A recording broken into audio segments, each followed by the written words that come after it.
The following podcast is a presentation of Project Entertainment Network.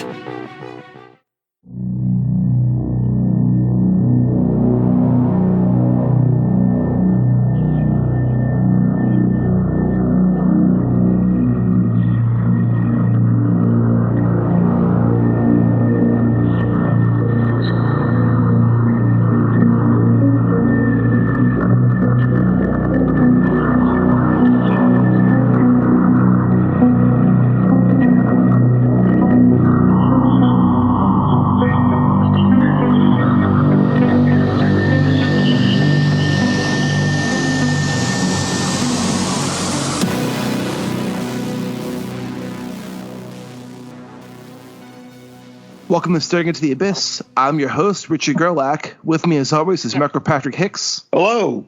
Vet Me Missed. Hi. A very special guest, Jon Padgett. Hello, everyone. Welcome to the podcast, John. Sadly, Matt cannot be here because he's lost in Crampton, but we're happy you're here. I hope it gets out quick. It sounds like it might take a little while. Yeah. Today we're going to be discussing the fantastic X-Files script Crampton by Thomas Ligotti. A little bit of a change of pace for us.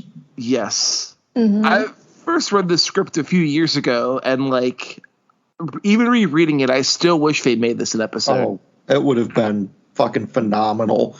It would have been fantastic. It would have been the best. It would have been the best. We're gonna discuss it later on, but yeah, I'll tell you what my thoughts were when I was reading it. Yeah. Especially because aren't you doing an X-Files rewatch right now? I am, yes. Yeah, so it's very fitting. It is. Man, I miss that show.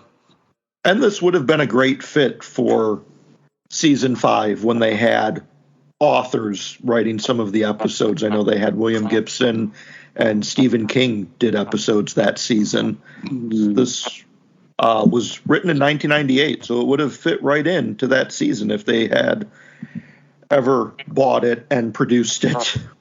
I agree. Didn't know that Stephen King made an episode, though. Yeah, it was called Chinga, and it was Scully went on vacation and ended up having to fight like a possessed demonic doll. It was kind of like a Child's Play riff. Oh, yeah. Oh. I remember that episode. I think she went up to Martha's Vineyard and had to fight a doll. Yeah. It was a weird episode. It kind of had, now that you say it, it has a Stephen King feel to it. Yeah.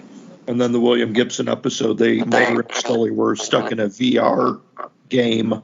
Oh, that was William Gibson? Yeah, that was Gibson. That's a very Gibson-type scenario. Yeah. You know what both of those stories lacked? Thomas Ligotti? Mannequins. That's true. Neither of them had mannequins. Or ventriloquist. That's also true. Little Reggie McRaskell cameo. Yeah. All right. Well, before we dive into the script, we like to kind of give a recommendation of some media that be either books, movies, TV that we've been watching, reading this last week. I'm actually pretty quick.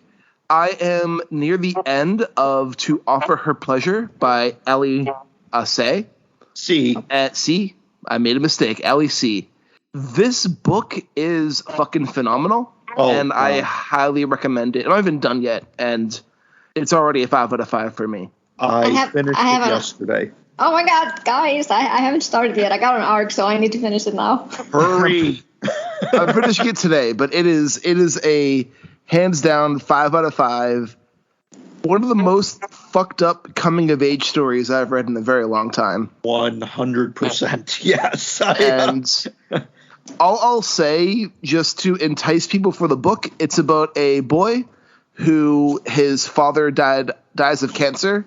Not a spoiler, happens in the first chapter. And his home life falls apart shortly after that. And he finds a grimoire in his basement that has him collecting things to add to it to offer the entity inside more. And he believes doing this will connect him to his father somehow. Yes. And it slowly falls out of control. Actually, not even slowly. It quickly falls out of control. Yeah, there is kind of like that slow build. It's a kind of a methodical build up. But then once you're up at the top of that hill, Ali just cuts the brakes and shoves you downhill and crashing into every fucking tree and lake along the way. That's the only really book I have been reading this week, other than my friend has coaxed me into doing a Wheel of Time reread. Oh. So that's going to take a lot of time this year. Wish me luck on that. I haven't read Wheel of Time in ages, so this will be fun. How many books did that end up being? How did the Wheel of Time end up being? No, how many books did it end up being? Because I remember back in the 90s, I stopped at some point because 14. Wow. 14. The issue with reading the books when they were coming up publishing order is Robert Jordan tended to meander a lot in some of these stories. That's an understatement, I think. Yeah. And when you have books coming out like 2 years apart from each other, it's like what of consequence happened in this book. But then if you read them all kind of together, it works a bit better than having that publishing wait. Because I first read them after the first 12 were out. Yeah.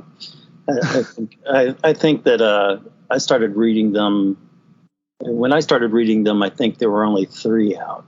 So I guess everybody at that time was kind of expecting, okay, maybe 4, maybe 5 books. And then, it became more than I bargained for, and life kind of swept me away from it. Yeah. I will say, it has a really good ending. Like, it's wrapped up very nicely. But it was definitely a long process to get there. It seems like it would be ideal for TV show adaptation. Well, that's why I'm doing the reread, because Amazon's launching a Wheel of Time TV show. Mm-hmm. So we'll see how that goes. Hopefully they do a good job with it. Now, did that series, is it finished? Did he die before it was finished? He died before it was finished. He had extensive notes about what was going to happen, and his widow brought Brandon Sanderson on to finish it. And when Brandon Sanderson was hired to finish it, they only thought it was going to be one more book, but there was just so much left behind that he took what Robert Jordan left and made 3 books out of it. And most of the end is everything Robert Jordan had wanted the series to end. Like, very little's Brandon Sanderson. He has kind of edited it, put it together, and put a few things in here and there to neaten stuff up and fit things together. Sounds like you have a lot to read. Yes, it's going to be, I don't know, it'll be fun. The Wheel of Time books they're better than their covers will lead you to believe they are. The covers are terrible. How chunky are these? I know they're fantasy books. Are they getting into like 800, 1,000-page ranges? The first few aren't too bad. Like, the first 3, I think, were about 400 to 600 pages each, which isn't terrible. No. But then later they get pretty chunky. Like, I know the Sanderson books are near like 800 to 1,000 pages each. Holy moly. Okay. So...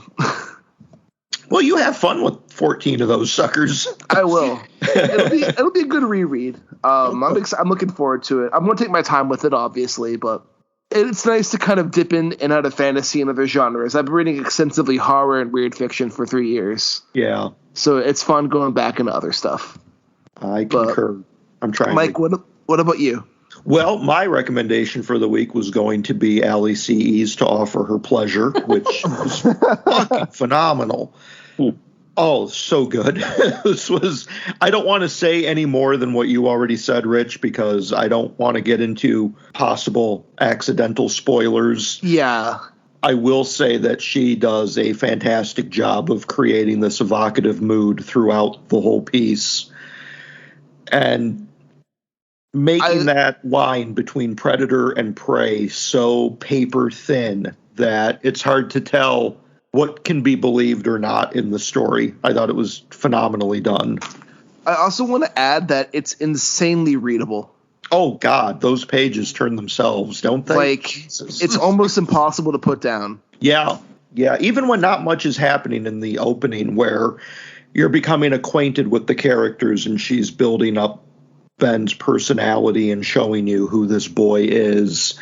And it's just like he's going to the grocery store and he's finding a stray cat. And it's like, that's just immensely readable, even though it's those kind of mundane aspects of his day-to-day life. But then once things start to go weird, it gets really compulsively readable. Like, I did not want to put this down. And if I didn't have 2 kids and a wife, this could have been a one-sitting read, I think. I agree 100%. But no, it is a phenomenal book. My only other recommendation would be I finished up, we talked about this a bit last week, and we've talked about Beau Johnson, I think, the last 3 episodes. So you finished Brand New Dark? No, I finished A Better Kind of Hate, which was his debut collection. Like I said, we've already talked about Beau a few times in the past. He's going to be on the show pretty soon. Just go buy it and read it if you like really dark crime fiction. And this is like so dark crime fiction, it's practically horror in its own right. I mean, this really delineates that threshold between genres. It's phenomenal, it's dark, and it's fucking brutal. Isn't Bishop Rider a fucking badass? Oh my God. Yeah. He's like, it gets to the point, I think, where like, this is what the Punisher would want to be if he had, if the Punisher had like a growth arc, like Bishop Rider would be like the top of his pyramid where he's going to try and become this apex predator. Where the Punisher had 0 boundaries. Yeah. If you just take away a little bit more of the Punisher's morality and pathology, you're going to end up with Bishop Rider, and it's amazing. Those books are really great. Yeah, I'm looking forward to seeing what he does next. Just you wait. Vimy, what about you? Well, I actually finished 2 short story collections this week. We talked about it last week. I had already started on S.H. Cooper's The Corpse Garden. Oh, nice. Her stuff's really good. Yeah, and I enjoyed it. I really did. I thought it was really interesting that all of the stories, though, were all in present tense, like first-person present tense almost. So it was interesting to see that. And there was 2 stories there that I wish they had a trigger, like a trigger warning, because it featured like animal deaths, like one a really brutal one, and I couldn't even read that. I had to skip. But other than that, the stories in that collection are really good. I think that my favorite one was this about a story about a grieving widow. She's like at the funeral of her fiance. They were supposed to get married, and she's grieving, crying, and then she goes home. She looks at the pictures of them together, and she's like, "Oh, we had such good times," and then it turns out it was something a lot darker. That sounds awesome. It did. I really liked how she built up to it. I had an inkling because I'm the person with anxiety, and I always think of the worst things ever. So I was like, oh, but this is the worst case scenario thing. And then when she brought out the twist, I'm like, yep, that was the worst case scenario thing. So yeah, I definitely recommend checking out S.H. Cooper's stories. I'm definitely gonna pick up all that's fair and the festering ones. I think I have that already on my Kindle though, and I also have an arc of Inheriting Her Ghosts, so that's on my TBR as well, my ever-growing TBR. The Endless Mountain. The Endless Mountain. I know. I'm chipping away at it though, so I consider myself a little bit, pat on the back for that. How many are remaining? Oh, I don't want to talk about that. And then I finished Zoo of the Dead Zoo of the Dead and Other Horrific Tales by Iseult Murphy. When I tweeted on Twitter that I was looking for more short story collections or anthologies because I really enjoy reading short stories. And I was giving like a buttload of recommendations, both from authors and other people. And I picked up this one. Buttload. How many is in a buttload? Wouldn't you want to know? Is it like a bushel? Yeah. Okay. And yeah, I enjoyed that one as well. It was a quick read. Some of the stories were, one was a drabble, and there's like I think one flash fiction story, and the rest were not that long short stories. So I kind of breezed past it. I finished it in a day. I started reading it yesterday and just finished it last night. And I enjoy them as well. It's not like, it doesn't have a lot of horror in it. Like, it has horror elements, but it's not what I'm really accustomed to and what I usually write, which is, gory stuff, a lot of gory stuff. So it didn't really have a lot of that, but there were a couple of stories that I did enjoy. One about a zombie detective. So that was kind of interesting. That sounds like a fun one. It did, and I kind of hope that she will, expand upon that universe, because that zombie detective was kind of funny because he spoke, but he spoke in just really short sentences. He would smell you and he like, nah, not tasty, or something like that. I read one zombie detective story, and that was it. It was a novel by Stephen Kozanowski called Brain Eater Jones. I thought that's what it would be. I knew it was going to be Kaz. And that's a really good story, actually. Okay, I mean, I do love this concept of a zombie detective. It's a funny thing. Yeah. And I think you could definitely explore a lot of the elements and nuances regarding the zombie myth in regards to being a detective. No, it's always an interesting concept to kind of take the detective cliche and kind of do something a bit different with it. Yes, I do like that. It's one of the reasons why Constantine is one of my favorite detective characters. Oh, I love Constantine. Oh, yeah. Absolutely. It's one of the best. God, I wish they finished, didn't cancel the show. Yeah. I mean, it happens, but at least you still have all the comics. Yeah. Yeah. It's just Matt Ryan. He really brought him forth. That's true. They did move him over to Legends of Tomorrow. I think that's what it's called. Yeah. But it was only like just a few cameos or something. And when people were asking like, hey, where's Constantine? People were just, he's trapped in hell. Oh. And you're like, okay, is he coming back? I don't know. He's trapped in hell. Oh, I thought he was a regular on there. Okay, well, never mind. He might have been now, because I kind of faded out of that, watching that show, because it felt a little bit too silly to me. Yeah, I haven't watched any of the Arrowverse stuff in so long. I don't even remember. I think we left off at like season 2 or 3 of Arrow. So before there was even Legends of Tomorrow, we had already kind of faded out on it. Yeah. Some of these, it gets stale from time to time, Yeah. I've never got into Arrowverse. I tried, but it just wasn't really for me. Well, that's okay. It happens. But it does. John, what about you? Any recommendations? Yeah. I just recently saw David Lowry's The Green Knight. Oh. Isn't it awesome? Oh, it's amazing. I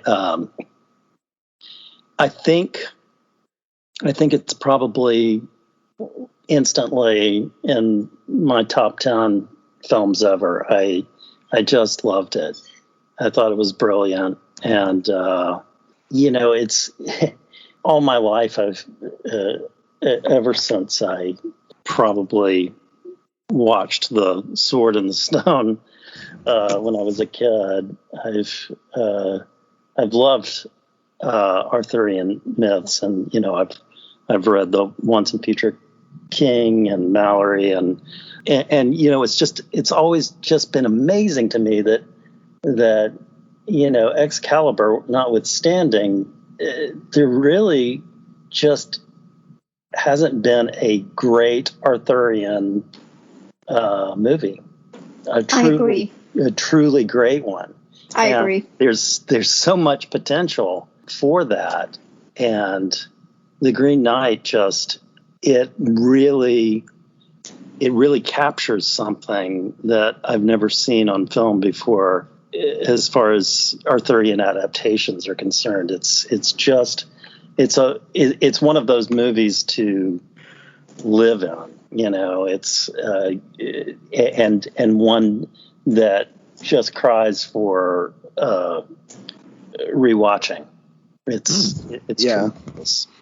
On another note, the other thing that I've watched, I wasn't going to mention it, but the mention of the Arrowverse called it to mind, because I completely agree with everyone. The Arrowverse, I had watched various episodes of various shows, and it got pretty silly after a while and convoluted after a while. Yes, indeed. But, I recently watched Superman and Lois. And that's a good show. It's really good. And one of the reasons why it's really good is because it almost completely ignores the Arrowverse. It is, there aren't cameos of other heroes.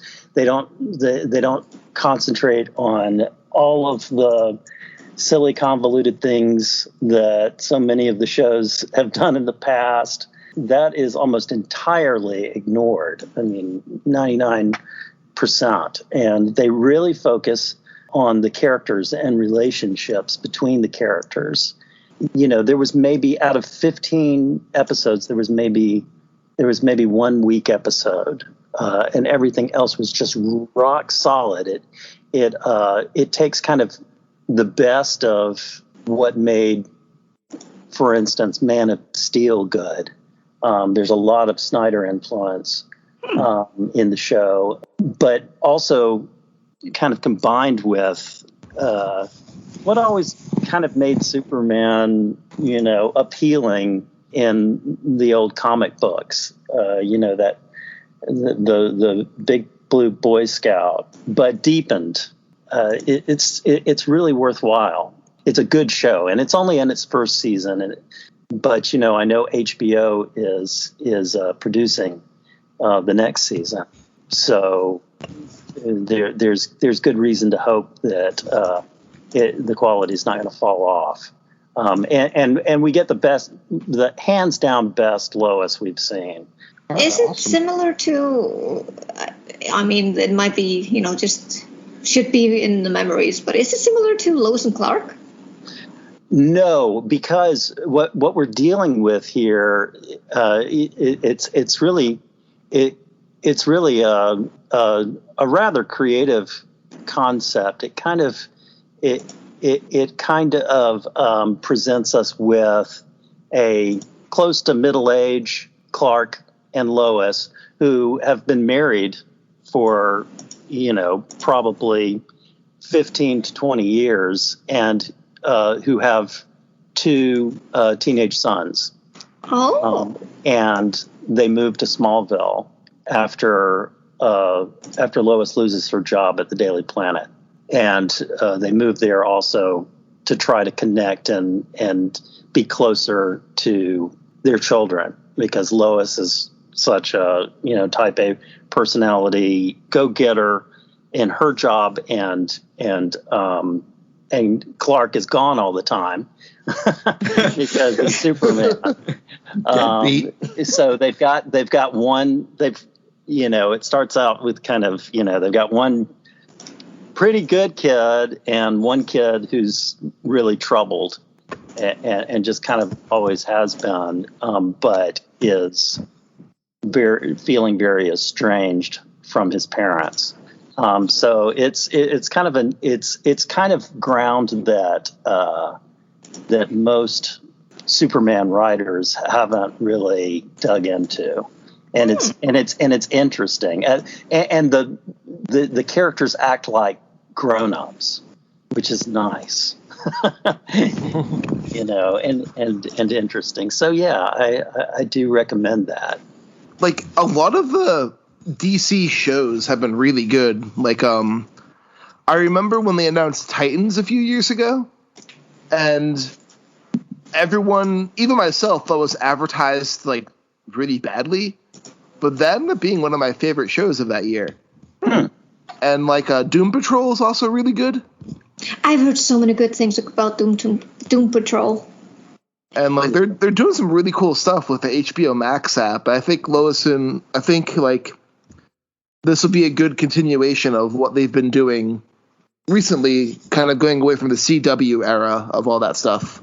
Yeah, I'm going to have to dig into these. I think the Superman show is on HBO Max, so I'm going to have to dig around for that one. And I know they're going to be doing a Green Lantern series. I'm very curious to see how that shakes out. I will say my last thing before if anyone else says anything after me, is I finished Brand New Cherry Flavor. Oh, and? Don't you say a thing. I have 3 episodes left. I'm not going to spoil it, but this show ticked every single box for me. Like, it is a 100% recommend / had one of the most fucked up things I've ever seen in my life. This is like the weirdest fucking thing I've ever seen. Wow. It's a wild ride. I need to read the Todd Grimson novel. Right? Like, I want to know how you write this shit. Exactly. I just want to, message him and like, how the fuck did you come up with this? The ending I think the ending's a bit lukewarm personally, but like I loved the fucking adventure to get there. So it's just a 5 out of 5, like phenomenal watch in my opinion. Well, I just looked up the book again to see. There's an Audible edition. There's an Audible edition, but Amazon does have a paperback on sale for $902.81. Jesus. A bit too rich for my blood. A little bit. I mean, Todd Grimson's other books are in print, so hopefully they fix this one and get this back in print. I've said it before, and I have to say it again, that if a publisher is sitting on this, I have no fucking idea why they wouldn't re-release it with this kind of tie-in marketing. I agree 100%. Is just completely mind-boggling to me that they haven't re-released it. I mean, the audiobook has a Netflix cover edition to it, so I don't know why there is not a print edition of this. I don't know why no one has put it back onto the market. So if rights are floating around, maybe Bloodshot Books. Todd Grimson.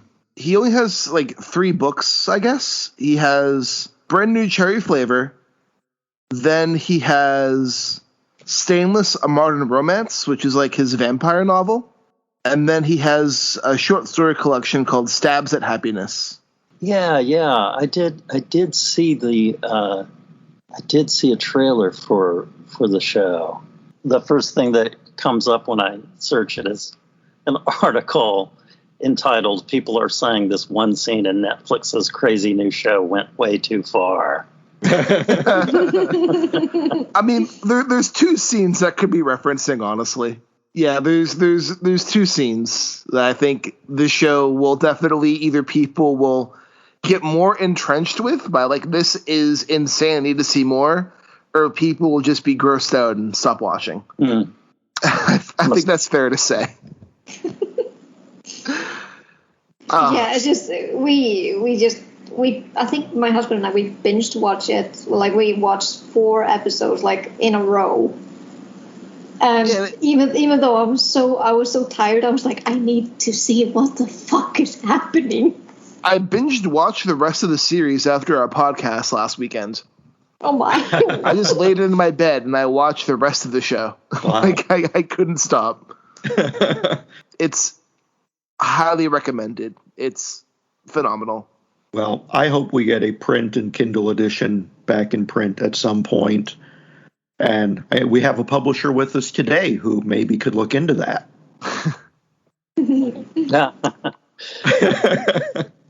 Yeah, we'll see. I've got my Grimscribe's cooking. Oh. I'm going to pester you about that and Ligotti's Grimscribe book if we're ever going to get that back out. Grimscribe? Well, yeah. I think you may be talking about Noctuary. I could be. Because, yeah, you're talking about Noctuary. Yeah, because Songs of a Dead Dreamer and Grimscribe, that's the 2 for Penguin Classics. Okay. Yeah, you're right. I'm still working on my first cup of coffee today. I understand. Yeah, Noctuary is the one that's out of print still. Oh, yeah. You know what? I was thinking of Teatro Grotesco, which we had talked about a story from that one a while back that Richard had picked a lovely out-of-print volume for us to try and find. Hey, it was in print and Kindle when I got it. Just Yeah, how many ages ago was that? 3 years ago. That's forever in the digital landscape. Teatro's out of print again? Yeah. It's only in print in a physical paperback. Okay. But it's being sold from book depositories, so it's only like secondhand. I think it's still in print in Europe. Okay. But I think the American version might be out of print again. Yeah. Gotcha. The hardcover for that one's like $450. So that's crazy. Yeah, I mean, Penguin Classics really needs to pick up Noctuary and Teatro Grotesco. They did a great job with Songs of a Dead Dreamer and Grimscribe. They did. Also, Conspiracy Against the Human Race they did a good job with, too. Yeah, they did. They did. You know, just get another couple of Mars covers and you're set. And I think it's, with this Ligotti talk, it's a good time to jump right into Crampton. Would you guys agree? Yes, it is. yeah, All let's right. see if we can get close to this one. This is such a fun script. Oh my God. It was great. If this had ever been made, it easily would have been top 10, maybe top 5 even. I agree. Yeah, I always imagined it as the last X-Files episode at the time when I first read it. Well, it there would you have go. been a hell of a lot better of a series finale than what we got with season 9. That's for damn Yeah. sure. It sure would have made a lot of fans angry, but it would have been brilliant, you know, in the same way as like the series finale of The Prisoner was brilliant. Yeah. I haven't seen that yet. That's I'm I'm on season 8 rewatch right now. okay. You haven't seen season 9 at all? I don't think so. I think because, you know, with Mulder kind of out of the way, I just And even though I'm doing the rewatch now, I'm enjoying it because I keep making fun of T1000. Oh yeah, dog it. Yeah. I just keep making fun of him. I'm like, oh, you're no match, T1000. You need to run or something like that. Brace yourself for season 9 and get ready for a lot of disappointment because there is. So I've heard, yeah. It is such a weak season. I mean, there's so many misfires. We're watching, you know, all the seasons, and also we're watching the movies as well. So we're doing it in a chronological order. Oh, good. Yeah. And it's funny now that since we're talking about X-Files, I saw the movie, like the first X-Files movie, in the theaters when it was, you know, shown in cinemas and stuff. And I remember being so confused because I hadn't been watching that much of the episodes, so I had no idea what the hell was happening, and I was so confused. I was like, okay, it's sci-fi and it has aliens, but I don't know why there's aliens and why Scully was. What happened to Scully? Yeah, and that then, one ties very much into the myth arc, unlike the second movie, which is very much a standalone. Yeah, I know, because, so when I'm, you know, since I'm doing the rewatch now, and I've been watching the season, like, back to back, and then we went to watch a movie, everything clicked. Yeah. Everything made sense, and I'm like, well, probably should have done that when I was a teenager. I should have watched all the episodes. Well, if I could have just stopped with the season 8 finale, I think that would have been good enough. That would have been a great note to have ended the show on. But then Fox decided, oh, no, you're contractually obligated. So we're going to do season 9 and run it into the ground. Oh, no. Yeah, that last season, don't watch it. So better than anything in season 9 is a script that was never produced, that was never purchased, written by Thomas Ligotti and Brandon Trenz, and their episode Crampton, which begins with a man dressed in stage magician clothes wandering the halls of the J. Edgar Hoover building of FBI headquarters, and he makes his way into the bullpen where some FBI agents are gathered and talking, and he goes up to Agent Larry Johnson, pulls out a gun, and shoots him point blank. But then after the execution, they tackle the suspect, the shooter, and it turns out he's a mannequin. And Agent Johnson did not die of a gunshot, but of a heart attack from being scared to death. Yep. By a novelty gun. Yeah, that just fires out a flag that says bang, bang. Yeah, it's a brilliant opening. Scully. Oh, it's a brilliant opening. It really is. It really is. I love how, as the magician is walking in, the note descriptions say that the FBI agents that mill around don't bother to look up as he goes by, or their attention is drawn elsewhere just as he comes into view. And those in his path appear to step out of his way without even knowing it. Such a cinematic touch. Yeah, he's kind of subconsciously giving way to this guy, this figure, thing, whatever. I also just loved how Ligotti managed to capture Scully and Mulder so well. Oh, yeah, I was thinking about that. Yeah, it's pitch perfect. It really is. You never saw Star Wars. Yes. The entire time I was reading the script, I just kept, my brain just visually projected the entire scene for me. Yeah. I mean, it's a brilliant screenplay. You can see it playing out in your head. Yeah. Perfectly. And you can tell Ligotti was like a fan of the show. Oh, yeah. Oh, yeah. Yeah, I mean, give us like a Kim Manners directing this, and you can see the directorial, you can see the camera work, you can see those, like the B-roll footage of the Hoover building opening up, and then the little type scroll coming up. And also see, when he's playing the TV commercial. Oh yeah. Oh yeah. The mystery. I got that creep factor there. This would have been a really scary story to air, to see it visualized. It would have been so good. Yep.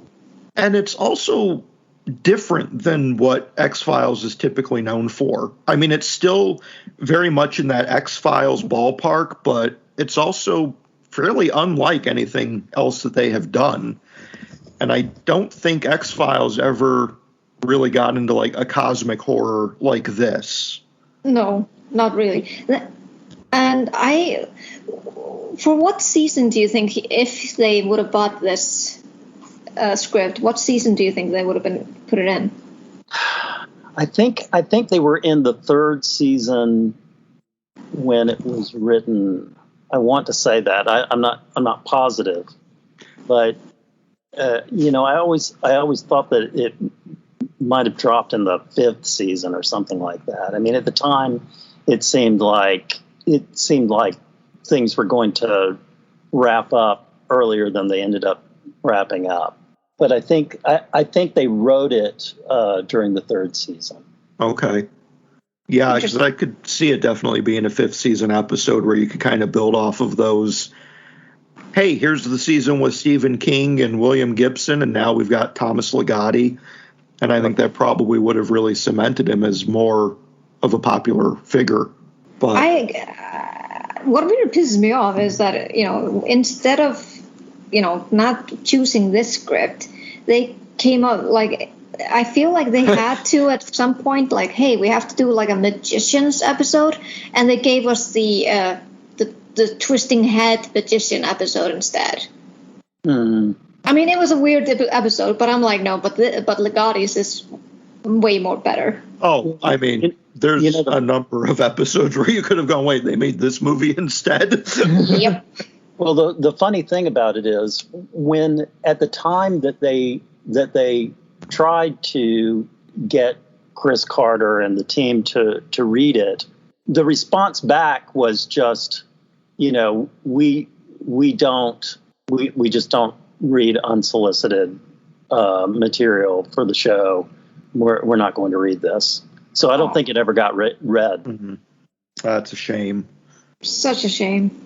what they could do, I know there's a lot of things now where they're taking like the unproduced screenplays and turning them into comic books and audible dramas. This would, I would love to see this one resurrected. If Audible could get a hold of this and bring back Duchovny and Gillian and have them go through this, that would be incredible.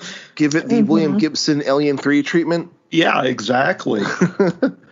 That was a really good Audible drama, actually. Yeah, well, I mean, Audible has done an X-Files original based off of IDW's X-Files comic books. Oh yeah, and I read their Sandman, or listened to their Sandman production. Oh, that was phenomenal. Back and it was terrific. I mean, it was really, really well done.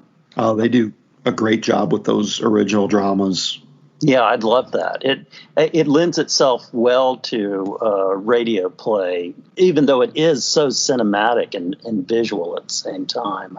That would be a little tricky, but I mean, you've got the thing that strikes me about the screenplay is just how tight it is. You know, there's nothing extraneous in the screenplay when it comes to stage direction or dialogue. It's all just so concise and on point. It's really amazing to me that these guys had never written a screenplay before. Yeah, they really did their homework. And I saw the whole process come out at the time, starting, with the pitch. There's like I think somewhere I've got about a 3-page pitch script. I forget what they call those. And then they started working on drafts of the screenplay, and they finally came up with this. And just phenomenal. And I might add that at the time that Ligotti helped write this, he had just written all of the Teatro Grotesco stories, and was just about to start writing. He wrote The Shadow, the Darkness, which was originally entitled The Conspiracy Against the Human Race. And he was just about to start writing My Work Is Not Yet Done and the corporate horror series. I think he had written The Nightmare Network right around the time that the script was written as well. So it definitely was a shift in Ligotti's writing to date when he helped write the script. And it still captures a lot of that Ligottian vibe. Oh, yeah. It's completely Ligotti, right? We get the mannequin, we get the yellow house. I love the element, too. This is another thing that I really wish we could have gotten to see, because it would have been, for the X-Files, really unusual camera placement where we're in the autopsy room at the beginning, and it's shot from the perspective of the corpse. Oh yeah, I love that, and the element with the pupil still dilating after death, and then you get the dummy point of view and the magic shop. Yeah, and it all comes back around later when they see, or Mulder sees on the TV screen Larry Johnson's corpse's perspective from some time before. Just great. Just really, really tight writing. Yeah. Yeah. Oh, so good. Just loved also, like you mentioned, it was so cool to have the point of view of the corpses. Yes. Yeah. That also added to, the creepy factor. And that's kind of the thing that I loved about the X-Files, because it has a lot of these creepy moments. And I remember one of the episodes that I I watched when I was little, when I was just a kid. And X-Files was just, I think it was shown on one of the channels like at around 11 p.m. in the evenings. And it was kind of like, not safe for people, for kids under 16 or something like that. 12 or 16. And I just was that home? Yeah. No, it was just here in Iceland. They had this kind of rating system there. Oh, okay. The season 4 episode Home, which involves like these inbred cannibals, was kind of infamous here in the U.S. for being the only episode of the X-Files to be banned from repeated airings. Really? Yeah. I feel once on Fox, and then they got so much outcry from like the parents and Million Mom March, whatever. They never re-aired it. It was only ever rebroadcast in syndication. Damn. But Fox would not put it back on ever again after that. I mean, I totally understand that. That episode was so super creepy. And if you guys have read Kin by Keelan Patrick Burke. Yep. That, the mother in that episode is just the mother in Keelan Patrick Burke's story. I kept going back and forth. I'm like, okay, he must have watched this, or this must have been in his subconscious this entire time, and he just had to let it out in some way, and it turned out to be this book. But actually, the episode that I remember when I was a kid, and it actually freaked me out because it had to do with the bees. You remember in the X-Files series, like the bees were an integral part of the alien invasion. And it was this episode where, the bees came out of everywhere.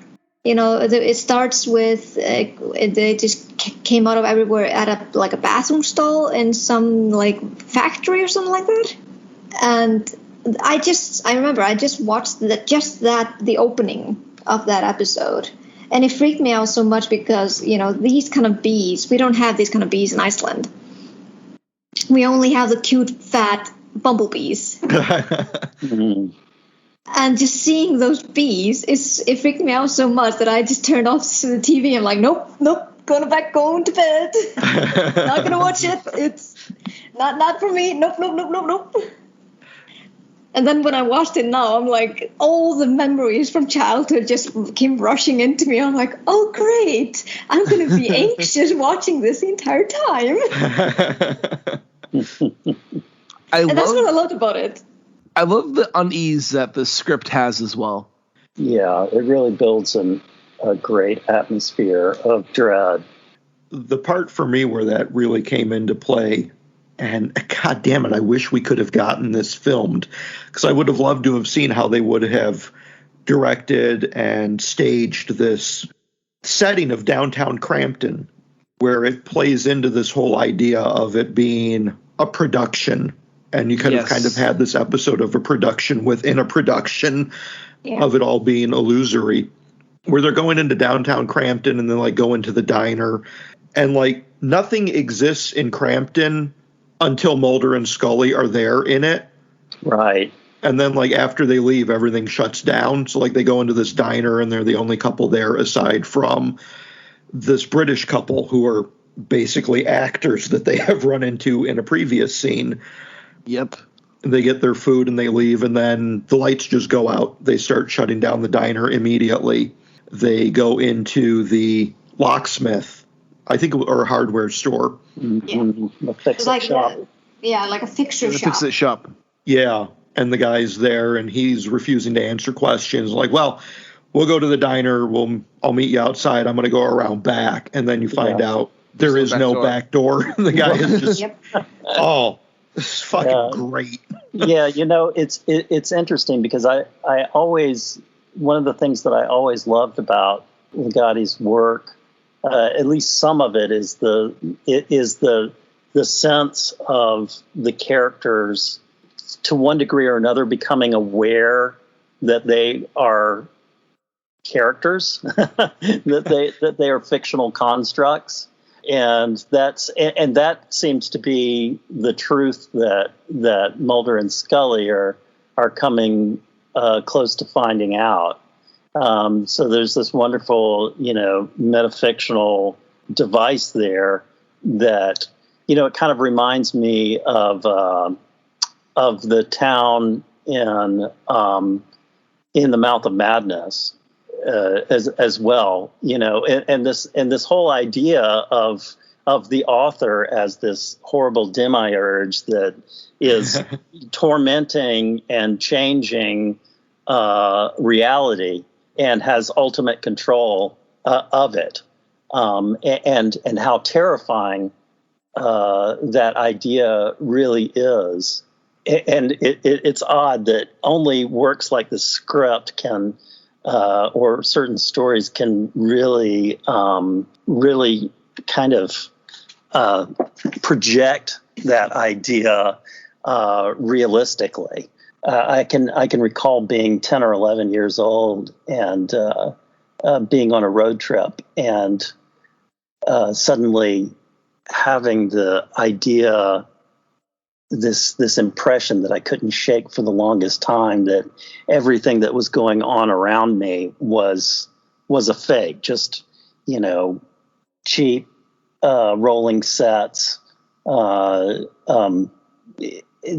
the people that we would come in contact with were actors or extras, and that even my parents were, not who they appeared to be. And it was just, it wasn't a reality, quote unquote, that I bought into. I mean, obviously I'm not schizophrenic, but it's one that was very, very hard to shake, and that is very effective in this kind of fiction.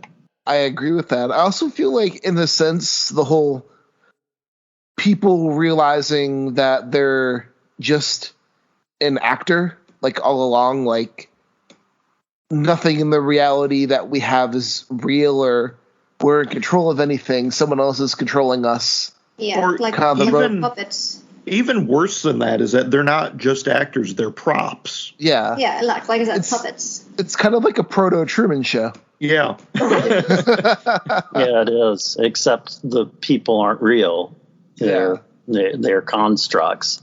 They're mannequins, and this ties into so much of Ligotti's work. Who's to say automaton isn't real, John? Well, yeah. And, the interesting thing in rereading this, I was reminded once again at how much influence this particular script had on my first short story that took so long to write, 20 Simple Steps to Ventriloquism. The philosophy behind this script is so powerful. And, Ricky Smith's monologue about 3/4 of the way through just projects it so well. I mean, some of the best writing in Ligotti's whole body of work, I think. So memorable. Ricky Smith talking about how, these entities behind the scenes at work. No, not at work, but at play. And what's the motivation? Just to play and play and play. And this idea of this inverted idea of play being so horrific and ominous and all-consuming. It's just, it feels really original. I also love, like, the whole concept of, like, the yellow house in the story as well. Yes, it makes no sense to me, but I did love how they kind of, like, wrote it like that. It just made me like, yeah, I don't want to live in a yellow house either. Yeah. Right, because like living in a yellow dump house obviously means that you're like Ricky. You have no control. Yeah. And in the worst moments in my life of depression, that's how it feels. It feels like your life has a life of its own, that you are not in control of anything. And whatever your situation is, it's not something that you chose. It's just something that was scripted, something that you can't control. It's that lack of control that's so terrifying. It's funny looking at this in hindsight with another Chris Carter TV show, Millennium, where Frank Black lived in a yellow house, and that was supposed to be symbolic of his... That was the one place that he could go to find peace and security and be with his family, was in that yellow house. And even though Ligotti's script predates that, it's interesting to see that kind of comparison and the sort of breakdown of Frank Black's imagery of a yellow house versus Ricky Smith's yellow house, which is just a complete filthy dump, and he's trapped there. He can't go there. He can't go anywhere. Yeah, exactly. He has to eat potted meat. Yes. Yeah. I don't even want to know what the fuck that is. It's just just the description. I was like, oh, so it's some kind of mystery meat. Great. Yeah, I love it when he tells them that they're free to stay there with him, and they both just kind of look around and look at each other. And I think we'll try the motel. It's like, nah, thanks, but nah. Right. Yeah, it's funny. Ligotti, at the time, his favorite show was Millennium. Really? So, he preferred it to the X-Files. And so I wonder... I'm curious now about this whole yellow house idea and whether this was some kind of response to that. I'll have to ask him. Yeah, I mean, it might have been. My script does say it's copyright 1998. So, I mean, there definitely could be some kind of reactionism to the yellow house of Millennium with what Ricky Smith is living in. And I like, too, that Ricky Smith states that he lives there because it's the only thing that's real. Yeah. And Mulder's like, compared to what? It's like, oh, you'll find out. I also love, describing Crampton when it's like, crummy little town does not even begin to describe this desolate burg. Yeah. Fucking Ohio. Oh man! In my imagination, it's very much. I imagine it very much like a Western ghost town, in kind of the old movie idea where the fronts are of a lot of the buildings are just literally facades with nothing behind them, and there are. In the case of Crampton, of course, there are only a handful of buildings that are of any complexity at all, and that's the motel, Eat Here diner, the Masonic Hall, and the Fix-It shop. But wasn't it intentional, to have these places there? I mean, these are the ones that would attract tourists. Yeah, that was another funny part of this, right? It's like the people of Crampton act like this is a big tourist draw. Yeah. But right. I'm thinking you have 3 stores. Everything I would imagine is run down and squalid. Everything is on its last legs, 1 foot in the grave kind of town where... And then they, advertise it like this, these 3 places are the places to go. And you're like, in the entirety of the town? Yes. And then you're like, okay, I wonder if I get my money's worth. And then you're like, yes, because you never leave. The one thing about Crampton that strikes me as well, one of Ligotti's most, I guess, beloved short stories, the one of the ones that his readers always talk about is The Last Feast of Harlequin, which has another fictional town, Mirkaw, which is also Midwestern and also draws tourists for its festival. I think this is there are definitely similarities. Obviously, Miracaw has more complexity, but it's similarly a trap, kind of I can the see middle that. of nowhere, And that seems to be custom made for people like the protagonist, or as Ricky Smith says, people like Mulder and Scully, snoopers.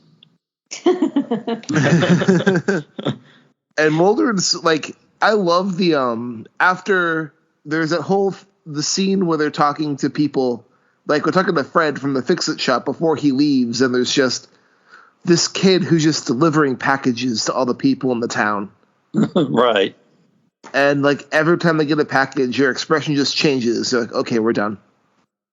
Yeah, that's a great little bit too, where Fred literally, is kind of describing, miming what is going to happen later to Ricky Smith. In the finale. Oh God, I didn't even pick up on that. I did not either. So he shows the shackles and what's going to happen with the rope. Oh wow, all of that, which is that scene is really, really horrifying. By the way. Yeah. I love Mulder and Scully, pulling out their firearms and yelling out FBI, and everybody just ignoring them, and the crowd kind of just closing in so they can't get in to stop the events. I liked when they first visited the Masonic Temple, and it's just this. It's in utter ruins when they go inside. It's like they're definitely not going to be holding a show here today. Right. But they go into the back, and he picks up this phone that is clearly unplugged. Yeah. And we get some neat and then later background. on, Ricky Smith describes the same event with his partner, only he did put the receiver up to his ear. Yes. Which precipitated his breakdown. Because he heard voices. Yeah. Mulder and Scully have some very close calls in this one. Yeah, they do. That we learn about in hindsight of other characters. A little bit too close to comfort, if you ask me. Yeah. I thought it was really kind of cool. Not cool, but just funny when, he knocks on Scully's motel door and he's like, yeah, I don't think it's good that we're separated, so I'm just going to crash on the couch. Yeah, because he has seen that commercial on every station. Yeah. And she's like, yep, come right really in. Creepy. It was. Yeah. Every single time, it's just no matter. You couldn't escape it. I love the reality distortions too. Like when they're first driving to the yellow house and the Scully's like, shouldn't we be getting closer to the house? Mm-hmm. And it just seems like they're not moving at all. And then later on, and then all of a sudden they're there. And the same thing happens to Scully when the phone starts ringing and she's going out of the bathroom and it just seems like she can't get to the phone. And then all of a sudden she's on the phone, so these nice little scripted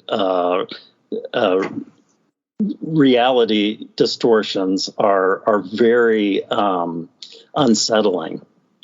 You know what this script kind of reminds me of a little bit? Like more in theme than in concept.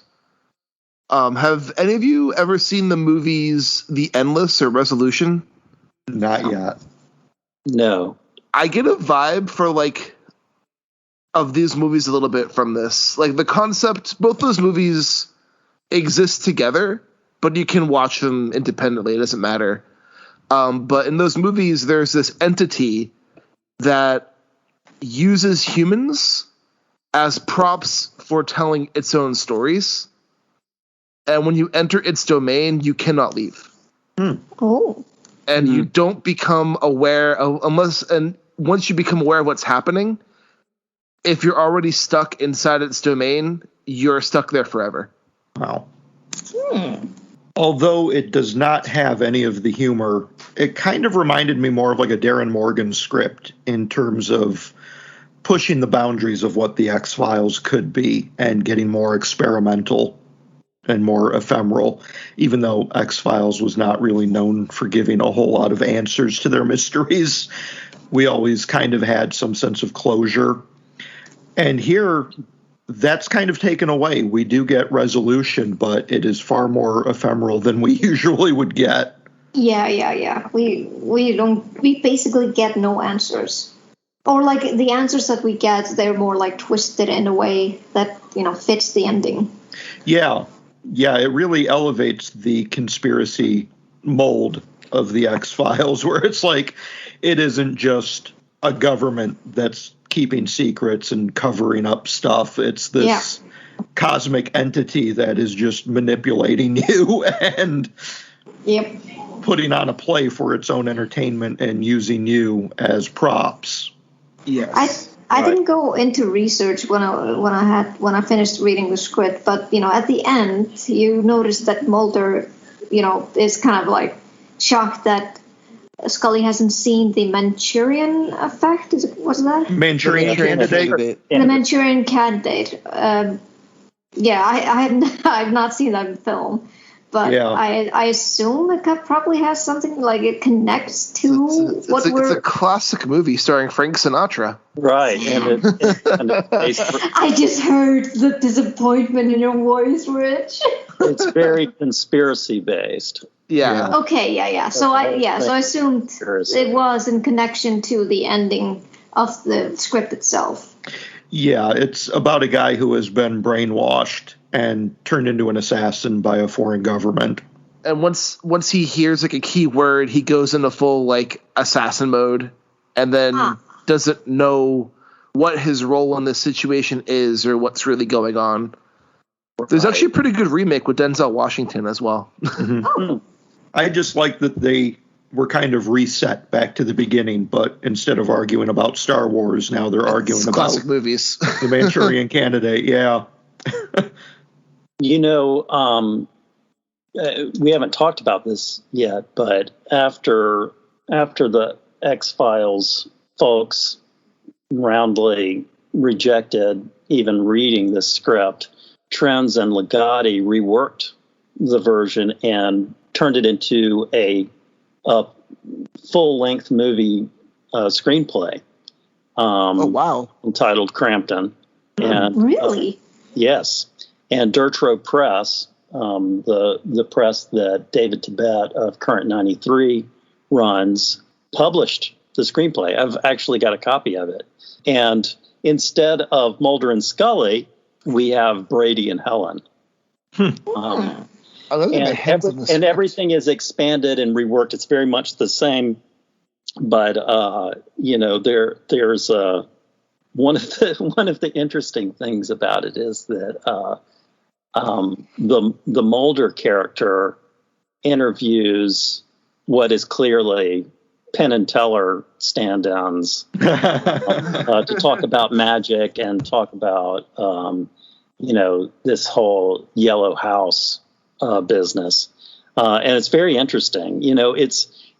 It's frustrating because Mulder and Scully are still very much Mulder and Scully.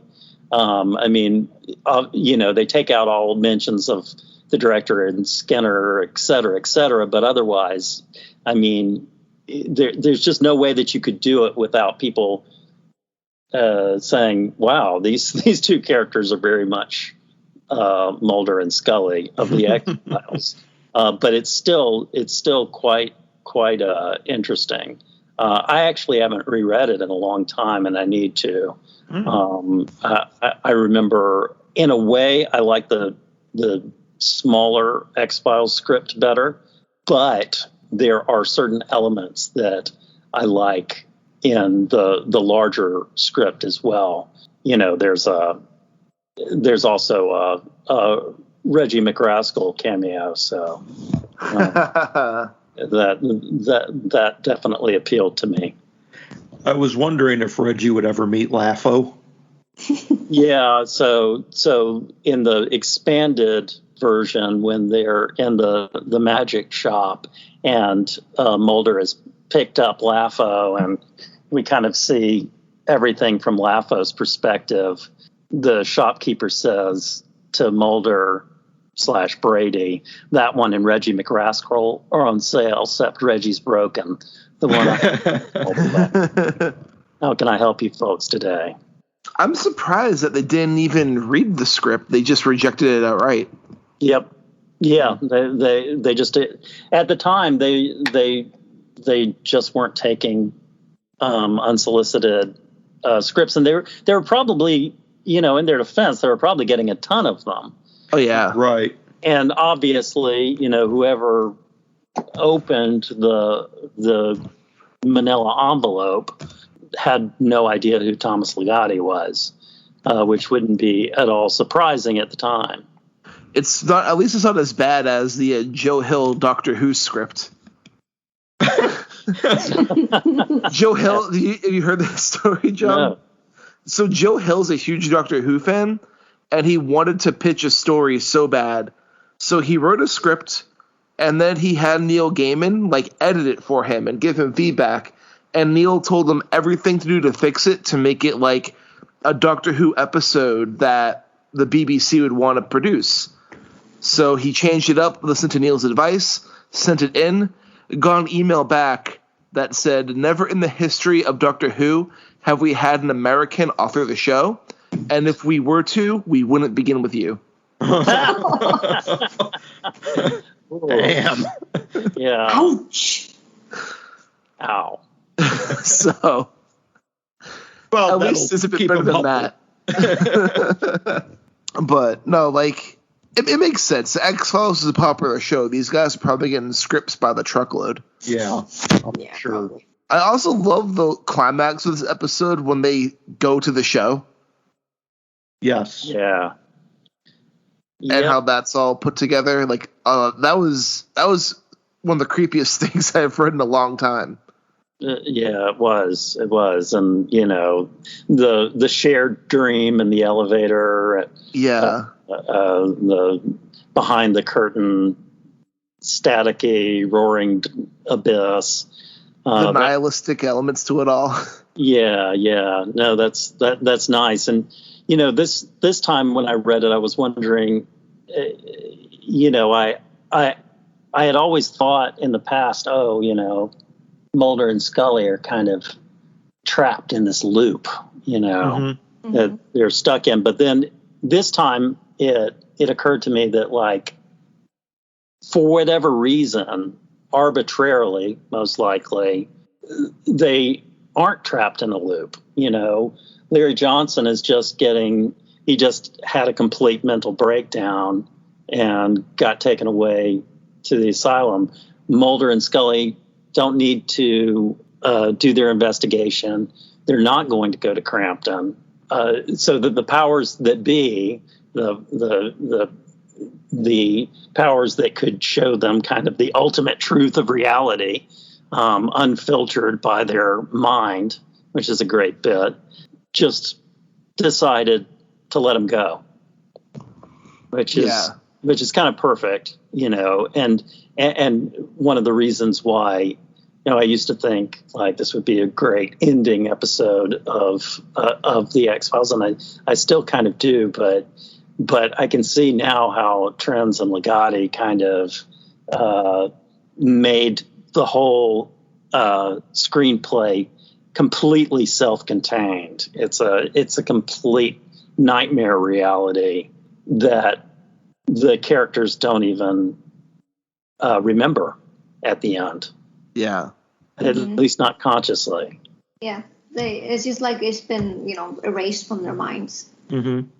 And I feel it's a fitting ending to the script as well. It's they kind of go back to what they've always done, and they forget what they've learned, which is probably for the better in the long run of things. Right. Absolutely. Well, they may have forgotten, but Anyone who's read this script will certainly remember it. Yes, and we'll still be questioning it afterwards. Yes. Do you know if David Tibet is still publishing the Crampton script, or is that? It is out of print and has been for quite some time. I think these books. It's just a paperback book. It's not a special hardcover, etc. But the last time I looked, here's one that's on sale for £510. Yeah, no, thank you. So it was published in 2002. Okay.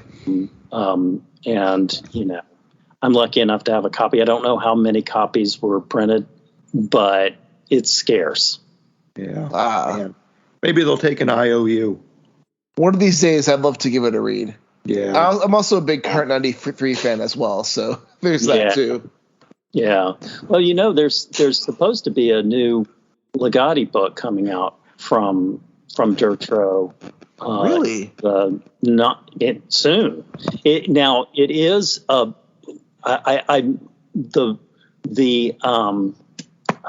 what is it called? I think it's called Pictures of the Apocalypse, and I think it probably has more in common. I have read it, and it kind of has more in common with his poetry. I mean, they're more prose poems than they are stories, although they are kind of self-contained stories as well. It bears a lot in common with the format of I Have a Special Plan for This World, or The Unholy City, or This Degenerate Little Town. It's really good, but I haven't gotten any updates on it. I do love those ones, especially the Current 93 recordings of them. Oh yeah, absolutely. And I was lucky enough, I guess about a year ago now, the LP Cadaver Records put out The Red Tower on one side of the album, and I Have a Special Plan for This World and This Degenerate Little Town on the B side, and I was the narrator, which was really, really fun and challenging. That's awesome.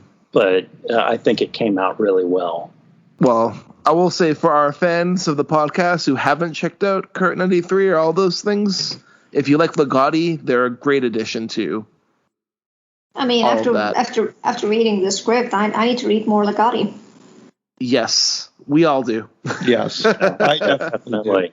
Yeah, and if you're looking into Current 93 and you're a Ligotti fan, I would strongly recommend that you start with All the Pretty Little Horses, which has a track called The Frolic, and is very much deals with Ligottian material throughout. In fact, the last quote-unquote secret track is Ligotti himself reading the ending poem for his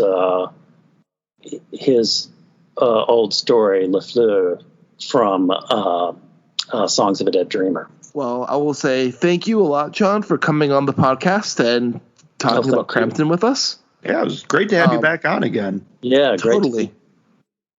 And is there anything coming out either through you or through Grimscribe that you'd like to promote?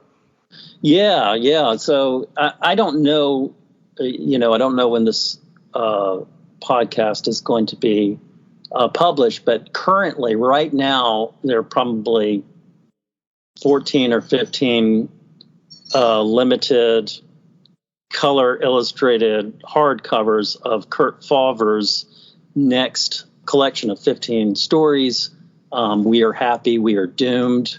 The illustrator is Harry O. Morris. Oh, shit. Yeah. Who is amazing. And Ligotti's first publisher way back in the early 80s with Nyctalops, and just an amazing artist, really, living legend. So on the website, if you go to grimscribepress.com and click on We Are Happy, We Are Doomed, that is still available. I don't think that the copies are going to last much longer. It's limited to 100. After they sell out, a little while after, I'm going to have electronic editions. As always, pay what you can for those, and trade paperback, which will probably be about $20, shipping and handling worldwide included. But if you possibly can, I strongly recommend that you grab one of the hardcovers. This is going to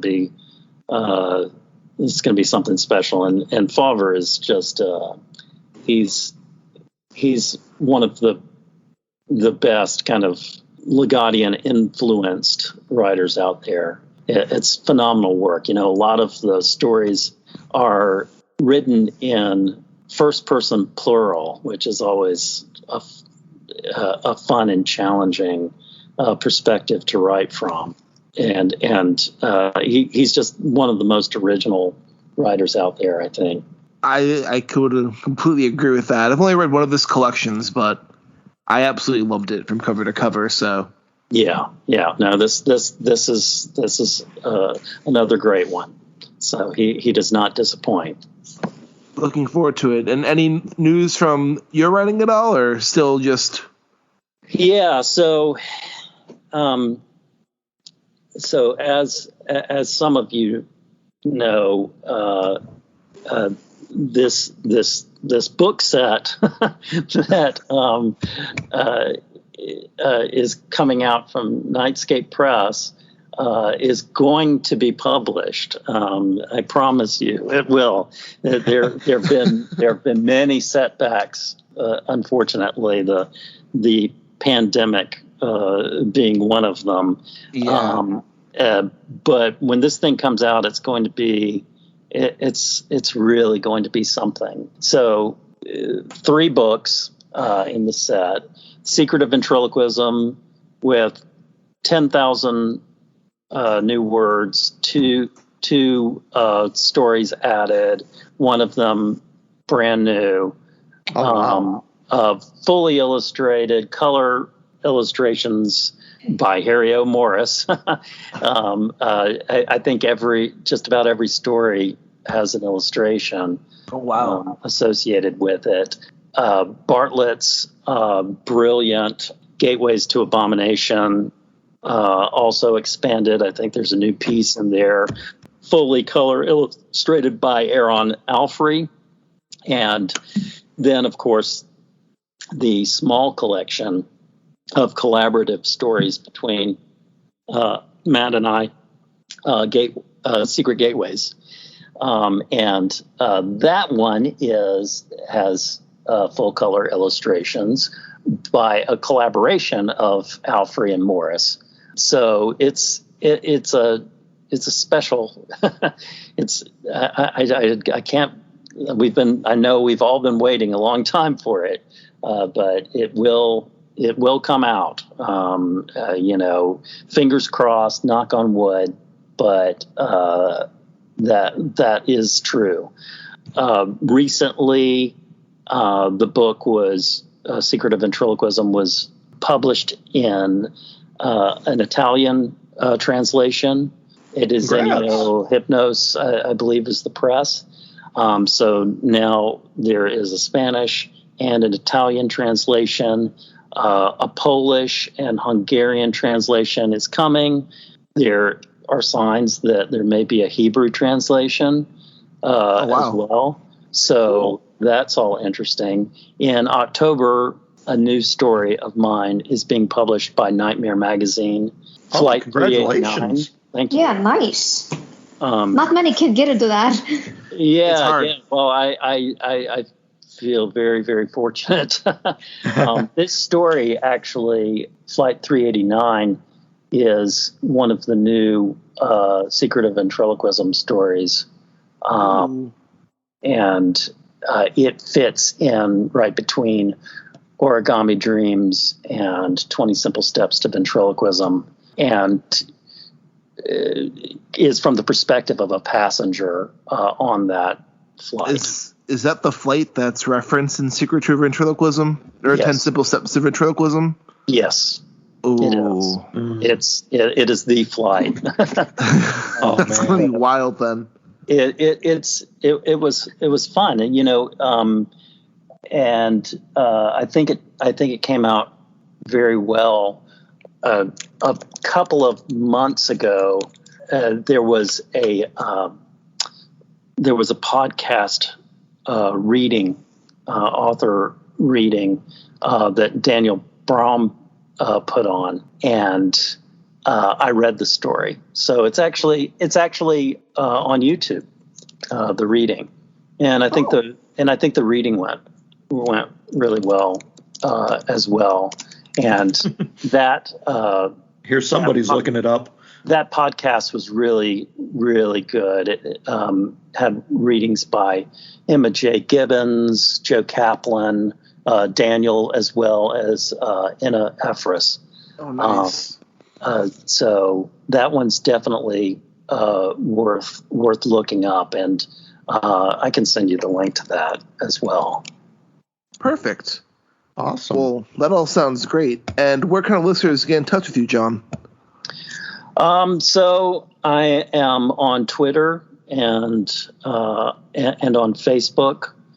You can contact me through jonpadgett.net as well, and Thomas Ligotti online. I've got a Facebook author page as well as a Grimscribe Press page. So yeah, I'm here and there. A new Vasterian issue will be out also in the next couple of months, which is going to be a phenomenal one. I've been loving all the issues so far, so I can't wait for that to keep coming out. Thank you. Yeah, I went from doing 3 a year to 2 bigger ones a year. So it's still the same number of words. It's just the 2 issues are larger. Perfect. And Vietnam, where can our listeners get in touch with you? I'm always on Twitter, almost night and day, which is problematic, I think. And you can also find me on my BookTube channel on YouTube called Fanged Pipsqueak Reads, where I review indie books and small press books. Perfect. And Mike? You can head over to my website at michaelpatrickhicks.com and buy some books through there. And you can find me on Twitter at MikeH5856. And you can follow me on Twitter at Rudy53088. And if you're interested in advertising on our platform, you can email us at intostaringpod@gmail.com, and we'd be happy to discuss rates and scheduling with you. And this is Richard Gerlach saying keep staring. Hello, is anybody out there? Anybody. This is Jim Cobb. If you are hearing this, the worst has happened. I've recorded a podcast at the end of the world and will broadcast it on channel PEN every Friday. It's all about the apocalypse, books, movies, TV, how much food and water will you need in your bunker, all that kind of stuff. Excuse me, sir. You're going to have to keep the noise down. You're in a library, and you're scaring the kids. The world hasn't ended yet. Sorry, ma'am. Shh. You're in the library at the end of the world with host Jim Cobb. Fridays, exclusively on Project Entertainment Network. This has been a presentation of the Project Entertainment Network.